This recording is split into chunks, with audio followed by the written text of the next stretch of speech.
First hours of this incident is now playing out on a systemic level that's so familiar in our U.S. justice system. Now, this was a major part of the initial response to the attacks. We should note there was much police work being done. There were strong and heroic patrols by some officers, but also a level of restraint and at times warmth, including selfies, that's just not extended to other far more peaceful situations, which was called out by many at the time. Guarantee you, if that was a Black Lives Matter protest in D.C., there would already be people shackled, arrested, or dead. Had these been Black Lives Matter protesters storming the Capitol of the United States, I think that there may have been hundreds of people killed. This is America. This is the double standard that many would rather not face. On the left, the police rendering aid to people in a crowd while they were still actively breaking the law. On the right, police treating black and brown people and other BLM supporters. If this was black people, these would be dead bodies. Now, while some of the federal response in the moments and the hours of that Capitol insurrection did stem from the political agenda of the president in charge at the time, I want to tell you tonight's news includes an ongoing double standard that persists even though, as everyone knows, there's a new president and administration in charge. And the reason is important. If you hear nothing else tonight, hear this. The reason has to do with the very substantive point pressed by so many Black Lives Matter protesters over this last year and so many other legal experts.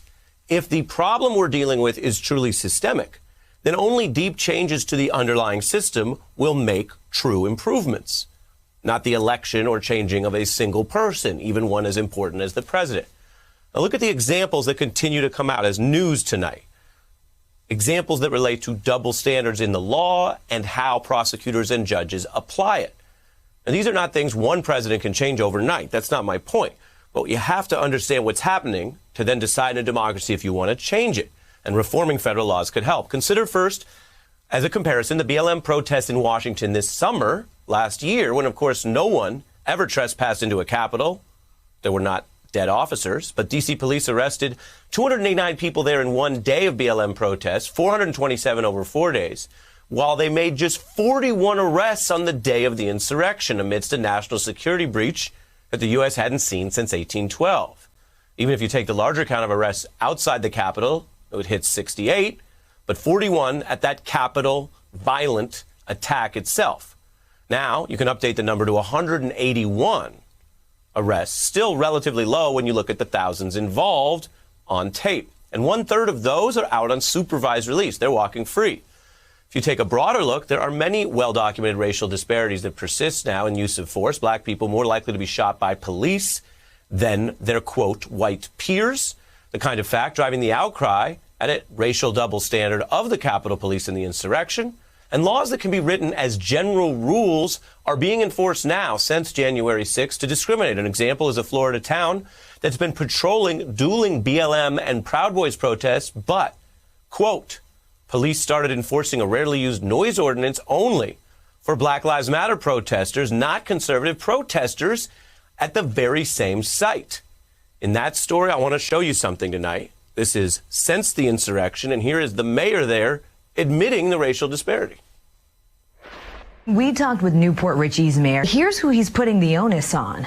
The Black Lives Matter people ratcheted up the volume. It attracted some of the people from the other extreme of the spectrum. What you have there is a journalist explaining these were mostly peaceful protests, and the mayor explaining that after he saw that there were basically Black Lives Matter protesters and then counter-protesters, that's his defense for, as the Post reports, only arresting the BLM protesters. Now, I should note, those charges were actually later dropped. Apparently, they didn't have much merit, but many other areas are now pushing more and new laws to patrol protests in ways that would actually increase the systemic injustices that I'm reporting on for you. Now, take another case stemming from January 6th. Jenny Cutt. She was in the Capitol during the insurrection, so she was on tape breaking federal law. She was arrested and charged for violent entry and disorderly conduct. She was released after that, so she's walking free, and now she's planning a trip to Mexico, asking a judge to do so. She calls it a work-related bonding trip and she was on tape bragging about that alleged federal felony. We did break down the Nancy Pelosi's office door, and somebody stole her gavel and took a picture sitting in the chair, flipping off the camera. I'm proud of everything that I was a part of today, and I'll be proud of everything that I'm a part of at the next one. That's a confession of breaking an entry and a conspiracy to steal, and she's proud, but she wants to go somewhere like this and travel abroad in Mexico while she awaits trial. Contrast that to a story you may remember, Sandra Bland. Sandra Bland was a 28-year-old woman, black woman. She was pulled over for a routine traffic stop in 2015 in Texas. Why?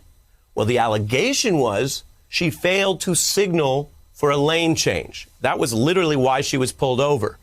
Unlike some of these people indicted for the Capitol insurrection, she didn't get to walk free. She was arrested that day. She was taken into custody. She was jailed after that traffic stop, and she was held there for 3 days on the traffic stop. She later was found dead in her cell under what many thought were suspicious circumstances. Now, the officer involved in that stop, by the way, was fired. No one was convicted of wrongdoing. But this side-by-side contrast is crucial. It's happening now in America. It continues to happen. It is the context for something that is so much more systemic than one election or one bit of outrage or the stories people share sometimes about anecdotes. It's a system that continues to press unequal justice based on race, among other issues, and dares the rest of us to decide if we're ever going to do something about it.